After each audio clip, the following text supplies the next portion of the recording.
No toques eso, es caro, dijo mi tía Carmen mientras apartaba bruscamente mis manos de la vajilla de porcelana que brillaba bajo las luces navideñas de su salón en el barrio de Salamanca, Madrid.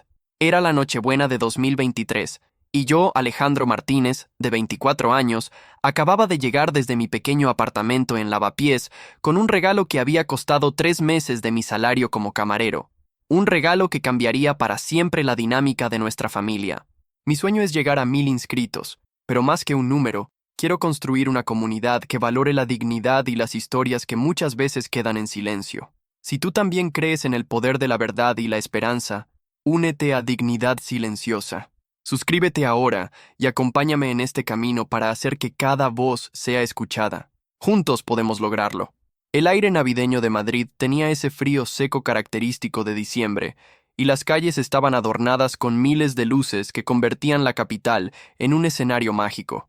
Pero dentro del elegante piso de mi tía, la atmósfera era tensa como siempre que la familia Martínez se reunía.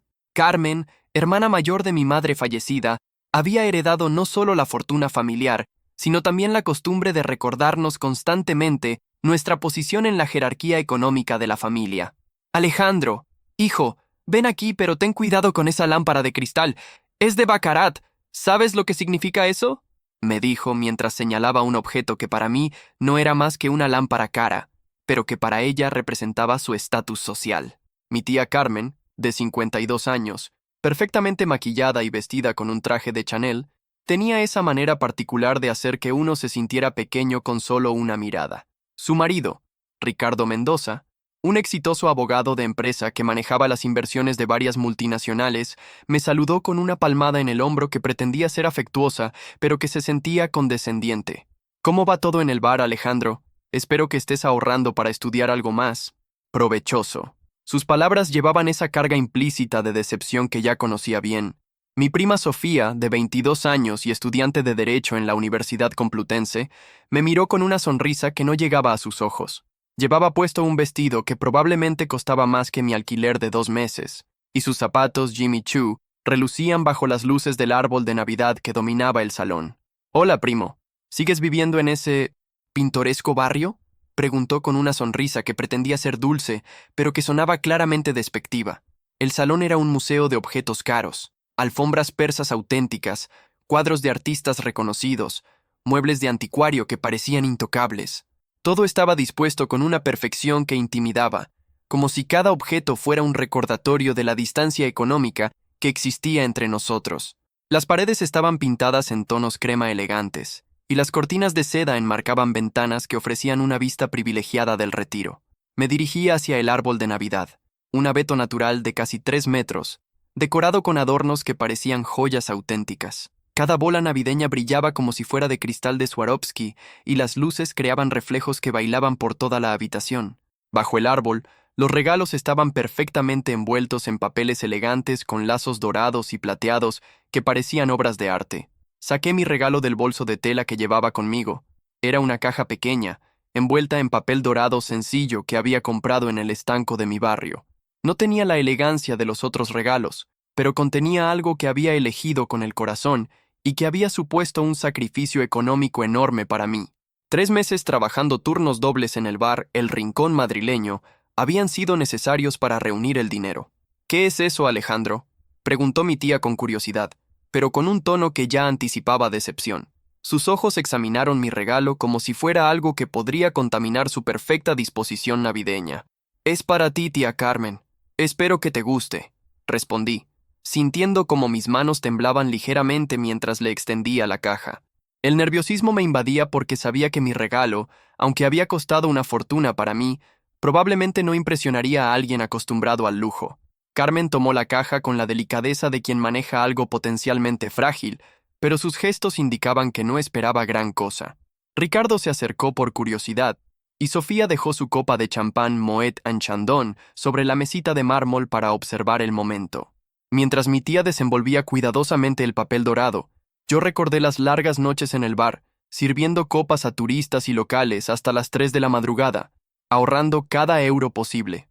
Recordé las comidas de arroz y huevo durante semanas, las veces que había caminado desde Lavapiés hasta el centro para ahorrar el metro, todo para poder comprar ese regalo. El bar donde trabajaba, el Rincón Madrileño, era un local pequeño y acogedor en la calle Embajadores, frecuentado principalmente por vecinos del barrio y algunos turistas aventureros que se alejaban de las rutas tradicionales. Miguel, el dueño, era un hombre de 60 años que me había dado la oportunidad de trabajar cuando más lo necesitaba, después de que mis ahorros para la universidad se agotaran tras la muerte de mi madre. Las noches en el bar eran largas pero reconfortantes. Los clientes habituales me conocían y siempre tenían una palabra amable o una historia que contar. Doña Esperanza, una anciana que vivía sola en el edificio de enfrente, venía todos los viernes por una copa de Jerez y me contaba anécdotas de su juventud. Javier, un taxista que terminaba su turno cerca de las 2 de la madrugada, siempre pedía un café cortado y me preguntaba por mis planes futuros con genuino interés. Era en ese ambiente donde me sentía valorado por quien era, no por lo que tenía. Miguel me pagaba lo justo, pero siempre me trataba con respeto y me había enseñado no solo a servir copas, sino también a escuchar a las personas, a entender sus historias y a valorar la honestidad por encima de las apariencias. Cuando decidí comprar ese regalo para mi tía, sabía que significaba un sacrificio enorme, pero también sabía que era mi manera de demostrar que, a pesar de nuestras diferencias económicas, yo valoraba nuestra relación familiar y quería hacer algo especial para ella en Navidad. Carmen finalmente abrió la caja, y sus ojos se abrieron con sorpresa genuina. Dentro había un colgante de oro blanco de 18 quilates, con un diamante central rodeado de pequeñas esmeraldas. Era delicado, elegante, y había sido seleccionado cuidadosamente en una joyería del centro de Madrid después de semanas de investigación. Alejandro, esto es, murmuró mi tía, por primera vez en mucho tiempo sin palabras para expresar su sorpresa. Ricardo se acercó para examinar la joya más de cerca, y pude ver en sus ojos el reconocimiento profesional de alguien que entiende de objetos de valor. Es una pieza exquisita, Alejandro. ¿De dónde has sacado esto? Sofía también se aproximó, y por primera vez en la noche, su expresión mostró respeto genuino.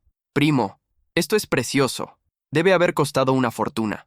El silencio que siguió fue diferente a los silencios incómodos anteriores. Era un silencio de reconocimiento, de sorpresa, y tal vez de un poco de respeto hacia el esfuerzo que había representado ese regalo para mí. Trabajé turnos dobles durante 3 meses, expliqué, sintiendo una mezcla de orgullo y vulnerabilidad. Quería regalarte algo especial, tía Carmen. Sé que tenemos nuestras diferencias, pero eres familia, y eso significa mucho para mí. Mi tía levantó la vista del colgante y me miró de una manera completamente diferente. Por primera vez en años, vi algo que se parecía al respeto en sus ojos. No el respeto condescendiente que mostraba habitualmente, sino un reconocimiento genuino de mi esfuerzo y mi gesto. Alejandro, yo no esperaba esto, dijo suavemente, y por un momento, la mujer altiva que conocía se transformó en alguien más vulnerable y humano. Este gesto significa mucho más de lo que imaginas. Ricardo se aclaró la garganta, claramente impresionado. Hijo, esto demuestra una generosidad y un compromiso que no esperábamos. Has trabajado muy duro para esto. La atmósfera en el salón cambió perceptiblemente. Las luces del árbol de Navidad parecían más cálidas, y los objetos caros que me habían intimidado al llegar ya no se sentían como barreras entre nosotros. Por primera vez en mucho tiempo, me sentía parte de la familia, no como un pariente pobre tolerado por obligación. Sofía se acercó y me abrazó de manera genuina. Primo, lo siento por cómo te he tratado. No tenía idea de que, de que eras capaz de algo así. Mientras mi tía se probaba el colgante frente al espejo de la sala, pude ver cómo sus ojos se humedecían ligeramente. Era un momento que nunca había imaginado posible. Ver a Carmen Martínez, la mujer que siempre tenía el control perfecto de sus emociones, mostrando vulnerabilidad real. ¿Sabes, Alejandro?, dijo volviéndose hacia mí con el colgante puesto. Cuando tu madre murió, pensé que perdería la conexión con esa parte de la familia que siempre fue más sencilla, más auténtica. Creí que tú seguirías un camino diferente al nuestro, y en cierto modo me resigné a esa distancia. Sus palabras me llegaron profundamente porque revelaban una perspectiva que nunca había considerado. Para ella, yo representaba la memoria de mi madre, su hermana menor que había elegido una vida más modesta, pero quizás más genuina. Pero este regalo, continuó tocando delicadamente el colgante, no es solo hermoso por su valor material.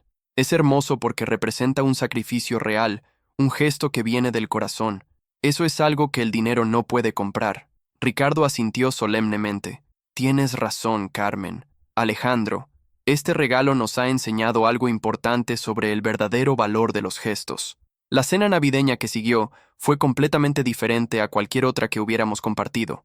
Por primera vez, las conversaciones incluían preguntas genuinas sobre mi vida, mis planes, mis sueños. Carmen quería saber sobre el bar, sobre mis compañeros de trabajo, sobre mis aspiraciones más allá del trabajo actual. Le conté sobre Miguel y cómo me había enseñado que el trabajo honesto, sin importar cuál fuera, merecía respeto. Le hablé de los clientes habituales que se habían convertido en una especie de familia elegida y de cómo había aprendido que la riqueza verdadera a veces no se mide en euros, sino en conexiones humanas auténticas. Sofía me preguntó sobre mis estudios interrumpidos y se ofreció a ayudarme con información sobre becas y programas de ayuda financiera. Por primera vez, su interés parecía genuino, no condescendiente. ¿Sabes qué, primo?, me dijo mientras compartíamos el postre. Mi universidad tiene un programa para estudiantes trabajadores. Podrías estudiar derecho por las noches y seguir trabajando durante el día. Te puedo ayudar con los trámites. Ricardo también se unió a la conversación con ideas prácticas. Alejandro, conozco a varios dueños de restaurantes y bares en el centro. Si alguna vez quieres cambiar de trabajo por algo con mejores horarios o mejor pago, puedo hacer algunas llamadas. Pero lo que más me sorprendió fue cuando Carmen se levantó de la mesa y desapareció por unos minutos. Cuando regresó, traía consigo una carpeta llena de papeles. Alejandro, hay algo que debería haberte dicho hace tiempo. Comenzó con una seriedad que me puso nervioso. Cuando tu madre murió, dejó algunas cosas, incluyendo una cuenta de ahorros que tenía destinada para tu educación. Mis ojos se abrieron con sorpresa. ¿Qué? ¿Mi madre tenía ahorros? Sí, asintió Carmen. Era una cantidad modesta, pero ella la había estado alimentando durante años para asegurar que pudieras estudiar. Yo pensé que era mejor esperar a que demostrarías que realmente valorabas la educación antes de dártela. Me quedé sin palabras. Mi madre, que había trabajado como empleada doméstica la mayor parte de su vida, había estado ahorrando secretamente para mi futuro. Y mi tía había estado esperando el momento adecuado para revelar este regalo final de mi madre. ¿Por qué esperaste tanto?, pregunté, sintiendo una mezcla de gratitud y confusión. Porque quería asegurarme de que entendías el valor del esfuerzo, del sacrificio, explicó Carmen. Tu regalo de esta noche me ha demostrado que lo entiendes perfectamente. Ricardo añadió, Alejandro, lo que has hecho esta noche ha sido admirable. Has demostrado que entiendes que las cosas verdaderamente valiosas requieren sacrificio y dedicación. Sofía me tomó de la mano. Primo, siento mucho haber sido tan superficial contigo. No me había dado cuenta de la fortaleza que tienes. El resto de la noche transcurrió en una atmósfera completamente transformada. Hablamos de planes futuros, de la posibilidad de que retomara mis estudios, de cómo podríamos mantener una relación familiar más cercana y auténtica. Cuando llegó el momento de abrir los demás regalos, la dinámica había cambiado completamente. Los regalos costosos que se intercambiaron ya no se sentían como demostraciones de superioridad, sino como expresiones genuinas de cariño familiar. Carmen me regaló una chaqueta de cuero italiana que había costado probablemente más que mi salario de 2 meses, pero la presentó disculpándose por no haber pensado en algo más personal. Ricardo me obsequió un reloj elegante y Sofía me dio una caja con varios libros de derecho que pensó podrían interesarme para cuando decidiera retomar los estudios. Pero el momento más emotivo llegó cuando Carmen se quitó el colgante que le había regalado y me pidió que se lo pusiera.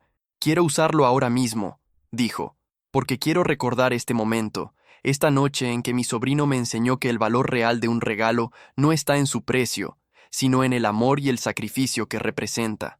Mientras caminaba de regreso a Lavapiés esa madrugada, con la carpeta de los ahorros de mi madre bajo el brazo y el corazón lleno de una esperanza que no había sentido en años, las calles de Madrid parecían diferentes.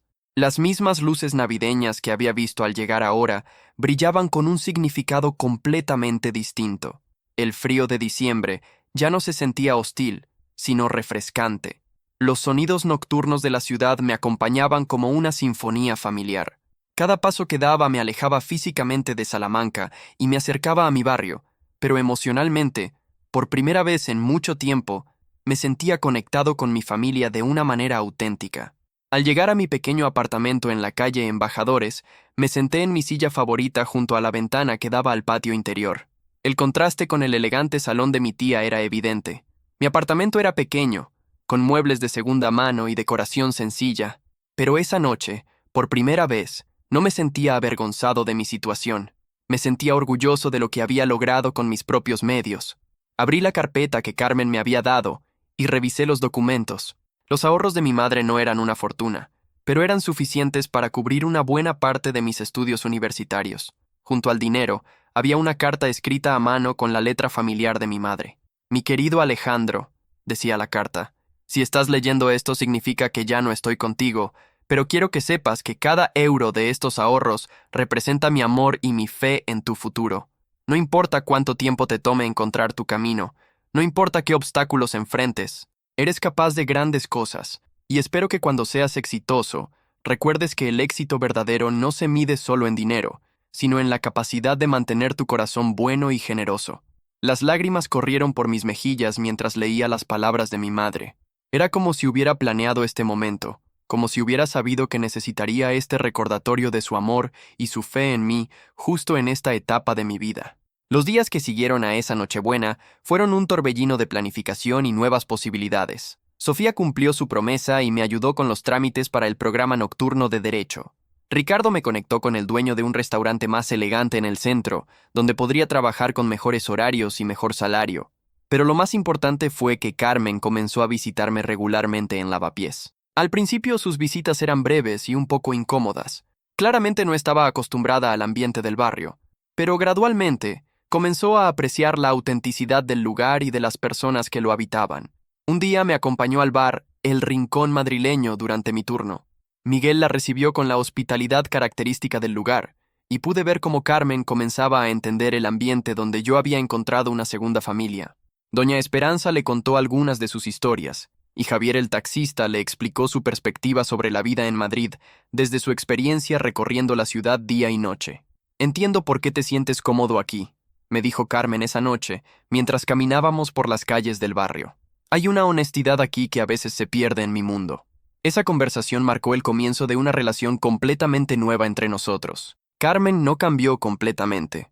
Siguió siendo una mujer elegante y exitosa con gustos caros, pero desarrolló una apreciación genuina por los valores que yo representaba y por la vida que había construido por mi cuenta.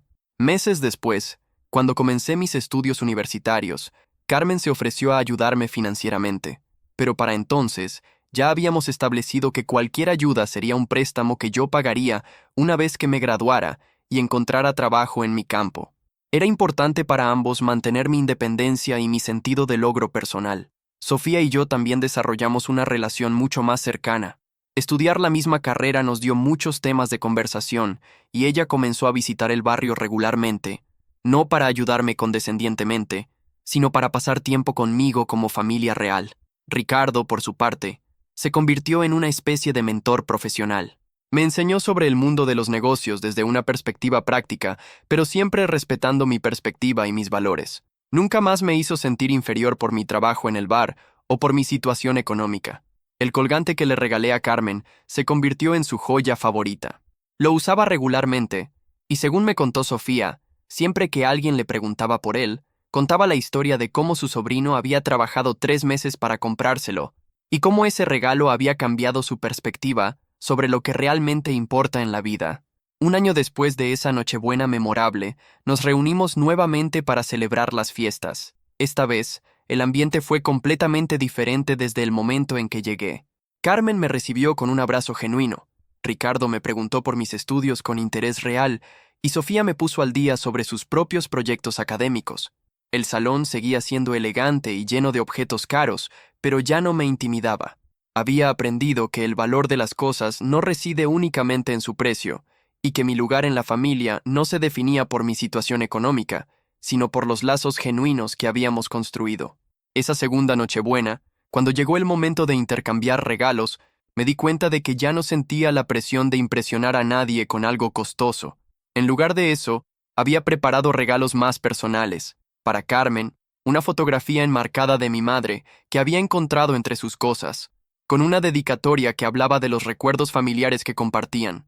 Para Ricardo, un libro sobre la historia del barrio de Lavapiés que pensé podría interesarle.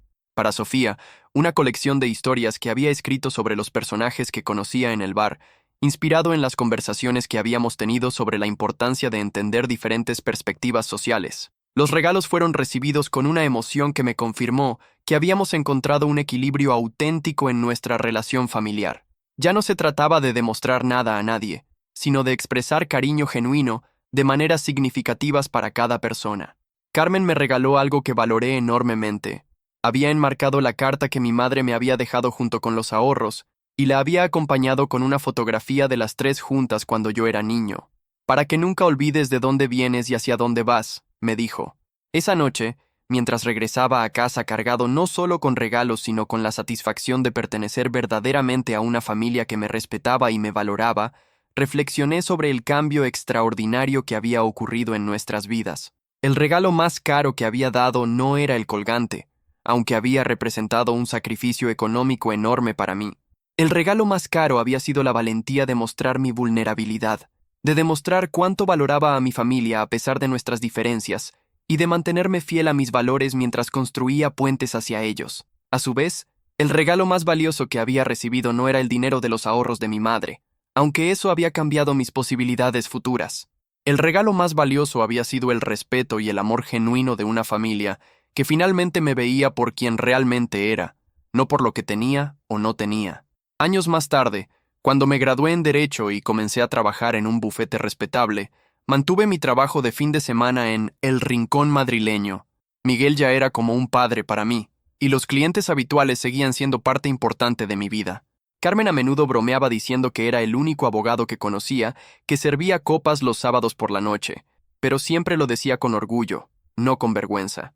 La lección más importante que aprendí de esa Nochebuena de 2023 fue que el valor real de cualquier regalo, sea material o emocional, no se mide por su precio de mercado, sino por el amor, el esfuerzo y la intención genuina que representa. Mi colgante había costado 3 meses de trabajo duro, pero había comprado algo que no tenía precio, el respeto y el amor auténtico de mi familia. Y aunque Carmen seguía teniendo la costumbre de decir, no toques eso, es caro, cuando los niños de la familia se acercaban demasiado a sus objetos preciados, ahora siempre añadía con una sonrisa, pero recuerden que las cosas más valiosas de la vida no se pueden romper porque están en el corazón. Únete a Dignidad Silenciosa.